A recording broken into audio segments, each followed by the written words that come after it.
Hi friends, welcome to my channel. ఎలా ఉన్నారు? అందరు బాగున్నారా? మన స్టోరీ వచ్చేసి ఇంటింటి కథ. ఇంటింటి కథ రచించిన వారు డి కామేశ్వరి గారు. ఈరోజు అయితే పార్ట్ 4 చెప్పుకుందాం. ఒరే ప్రసాద్, వసంతని ఆ ఆఫీస్కి తీసుకెళ్ళు, దగ్గరుండి ఇంటర్వ్యూ ఉంది కదా కాబోలు దానికి. వెంకట్రావు ఆఫీస్కు వెళ్ళే ముందు మన కొడుకుతో అన్నారు. ఆడపిల్లలకి అంతంత చదువులు ఎందుకు అన్న ఆయన, ఆడపిల్లలకి డిగ్రీలు చదివించే స్థాయికి చేరి ఆడపిల్ల ఉద్యోగం చేస్తుందా అని వెటకరించే ఆయన, మతిపోయిందా అని తిట్టే ఆయన వసంత ఉద్యోగం చేయడానికి రాజీ పడిపోయారు. పరిస్థితులతో మనిషి ఎలా రాజీ పడతాడో, పరిస్థితులు మనుషులని ఎలా కృంగదీస్తాయో ఆయన మాటలే చెప్పాయి అందరికీ. నీకేం రోడ్లు కొత్త, నీ తోకలా నేనెందుకే వెనకాల, వెళ్ళవాయేమిటి, పెద్ద ఉద్యోగం చేస్తావేమో అంటూ ప్రసాద్ తండ్రి వెళ్ళాక వసంతతో సనిగాడు. నీవేం రానక్కర్లేదులే, నేను వెళ్ళగలను అంటూ వసంత పౌరుషంగా తలెగరేసింది ప్రసాద్ అన్న మాటలకు. అయ్యో, కొత్త ఆఫీసు ఏదెక్కడుందో దానికెలా తెలుస్తుందిరా, వెళ్ళు దాంతో, అయినా ఇంట్లో చేసే పాటు ఏముంది, చటుక్కున ఆ మాట అనేశాక ఆవిడ నొచ్చుకుంది. అప్పటికే ప్రసాద్ మొహం వాడిపోయింది. తల్లి వంక చురుగ్గా చూసి చెప్పులు వేసుకుని విసురుగా బయటకు వెళ్ళి నిల్చున్నాడు వసంత కోసం. ఇంటర్వ్యూకి మొత్తం 25 మంది అమ్మాయిలు వచ్చారు. టైపు షార్ట్ హ్యాండ్ పాస్ అయిన వాళ్ళే అందరూ. అందరిలోకి కాస్త స్మార్ట్గా ఉన్నవాళ్ళు 3 వసంతకి పోటీగా నిలబడతారు. ఆ 3 వంకే చూస్తూ కూర్చుంది బెంగగా మన వసంత. ఇంటర్వ్యూ వచ్చే వరకు ఉన్న ఆత్మవిశ్వాసం కాస్త సడలిపోయింది వసంతకి. ఇక ఆమె మొహంలో దిగులు చూసి అక్కడున్న ఒక అమ్మాయి చనువుగా నవ్వుతూ అంది, మీకిది మొదటి ఇంటర్వ్యూనా అని వసంతని అడిగింది ఆ అమ్మాయి. అవును, ఎందుకలా అడిగారు అంది వసంత కుతూహలంగా. ఇలాంటి ఇంటర్వ్యూలు నేను ఎన్నో చూశాను, ఇప్పుడు అలవాటయి పోయింది నాకు మొదటిసారి మీలాగే బెంగపడ్డాను, రాదేమోనని. మీ మొహం చూస్తుంటే తెలిసిపోయింది మొదటిసారని. డోంట్ వరీ, మీకు ఈ ఉద్యోగం వస్తుందని నాకెందుకో అనిపిస్తుంది. మా అందరిలోకి మీరే స్మార్ట్గా ఉన్నారు. ఆ అమ్మాయి మాటలకి వసంతమ్మ మొహంలో మళ్ళీ రంగు వచ్చింది. కళ్ళు సంతోషంగా నవ్వాయి. థ్యాంక్స్, మీ నోటి చలువ వల్ల వస్తే బాగుంటుంది. ఈ ఉద్యోగం మీకంత అవసరమా అని ఆ అమ్మాయి వసంతని అడిగింది. ఎందుకంటే వసంత కట్టుకున్న చీర వంక చూస్తూ అడుగుతుంది ఆ అమ్మాయి. అవసరం కాబట్టే వచ్చాను.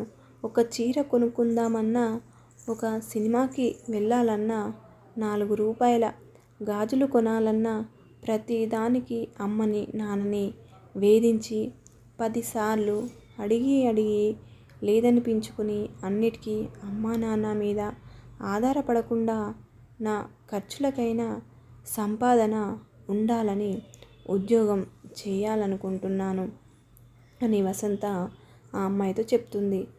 ఆ అమ్మాయి అదోలా నవ్వింది.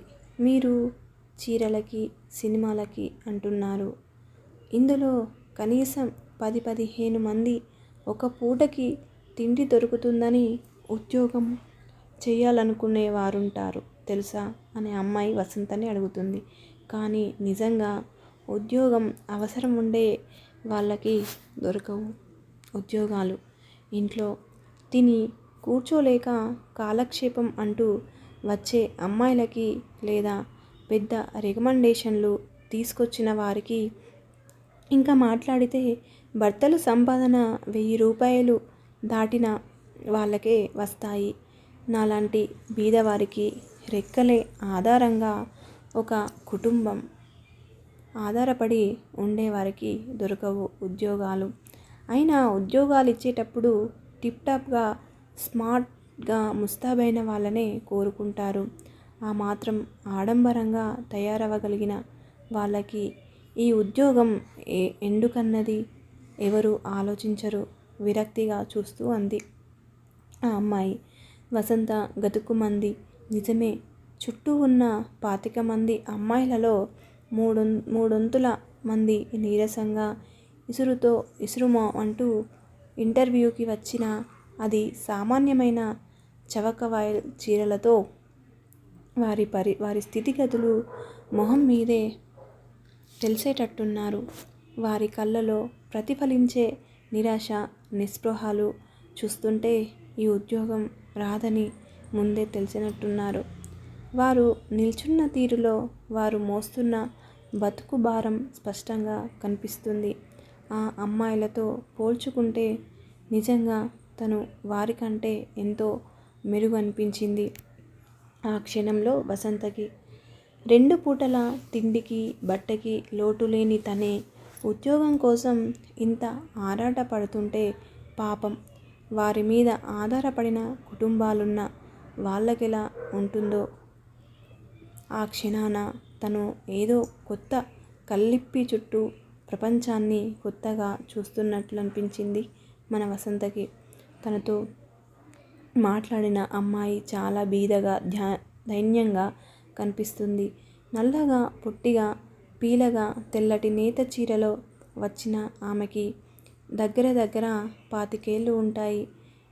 గిడసబారిన వంకాయిలా ఎదుగు పొదుగు లేకుండా ఉండిపోయినట్టుగా ఉంది. పాపం ఆ అమ్మాయి ఇంటి పరిస్థితులేమిటో అంత విరక్తిగా మాట్లాడిందంటే జీవితంలో అప్పుడే విసిగి వేసరిందన్నమాట. నన్నడిగితే ఒక కుటుంబంలో 1000 రూపాయల సంపాదన పైన ఉన్నవారి కుటుంబ సభ్యులలో మరొకరికి ఉద్యోగం, అందులో ఆడపిల్లలకి ఇవ్వకూడదన్న రూలు పెడితే ఈ నిరుద్యోగ సమస్య సగమన్నా తగ్గుతుందేమో ఆవేశంగా అంది ఆ అమ్మాయి. అది న్యాయం కాదు. 1000 రూపాయలు ఈ రోజుల్లో ఏ మూలకి సరిపోతున్నాయి? అందులో సగమన్నా లేని సంసారాలని దృష్టిలో పెట్టుకునే ఆ మాటంటున్నాను వసంతగారు. ఇంట్లో భర్త 1000 రూపాయలు సంపాదిస్తుంటే భార్య ఉద్యోగం చెయ్యకపోయినా ఆ కుటుంబం ఆర్థికంగా అవస్థపడదు. అలాగే తండ్రి మంచి సంపాదనలో ఉంటే పెళ్ళి కాని అమ్మాయిలు చేయడం అనవసరం ఉద్యోగం. ఆడవాళ్ళకి ఉద్యోగాలు ఇచ్చేటప్పుడు ఆ ఇంట్లో మగవారి సంపాదన తెలిసి ఇవ్వాలని రూలు పెడితే నిజంగా ఉద్యోగాలవసరం ఉండేవారికి కొన్ని ఉద్యోగాలు దొరుకుతాయి.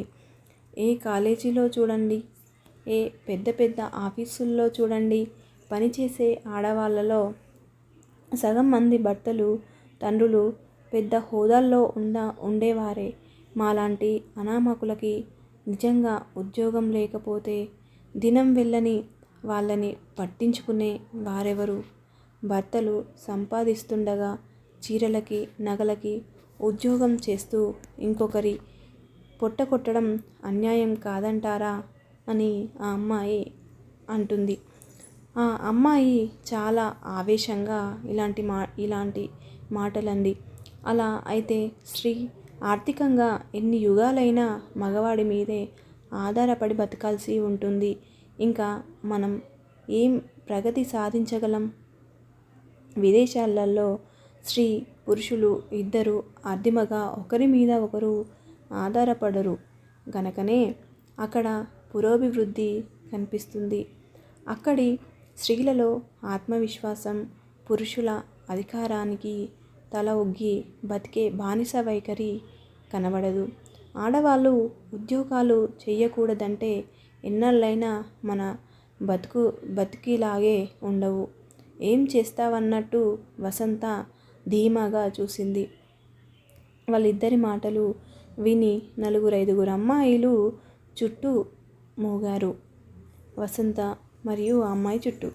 ఆత్మాభిమానం, పురోభివృద్ధి, ఆత్మగౌరవం అన్నీ ఆకలి తర్వాతే వసంత గారు 2 పూటల తిండికి నోచుకొని వాళ్ళకి అవన్నీ ఆలోచించే తీరిక ఉండదు. విదేశాలలో మాదిరి స్త్రీ పురుషులిద్దరూ ఉద్యోగాలు చేసినా సరిపోయేటన్ని లేవు. అక్కడి వారిలా పేపర్లమ్మి, పాల సీసాలు సప్లై చేసి, హోటళ్ళు తుడిచి, కూరలు అమ్మి ఏ పని పడితే ఆ పని చేయడం ఆత్మగౌరవానికి భంగం అనే ఆలోచనలని అధిగమించలేని మనకి అన్ని ఉద్యోగాలు లేవు. ఉద్యోగాలంటే ఆఫీసుల్లో చేసేవే అని అనుకునే స్థాయి నుంచి దాటే వరకు స్త్రీ పురుషులిద్దరూ ఉద్యోగాలకి ఎగబడితే ఈ నిరుద్యోగ సమస్య ఎన్నటికీ తీరదు. అంతవరకు మాలాంటి వారికి ఇక్కట్లు తొలగవు. నిరాశ నిస్పృహల మధ్య నిట్టూరుస్తూ అన్నారు ఆ అమ్మాయిలు. వసంత ఉద్యోగాలకి ఎగబడకపోతే అలాంటి పనులు మీరు చెయ్యొచ్చుగా అని అనాలనుకునే లోపే ప్యూను వసంత పేరు పిలిచాడు. ఇంకా ఉంది. ఈ స్టోరీ మీకు నచ్చినట్లయితే లైక్ చేయండి, షేర్ చేయండి, కామెంట్ సెక్షన్లో కామెంట్ చేయండి.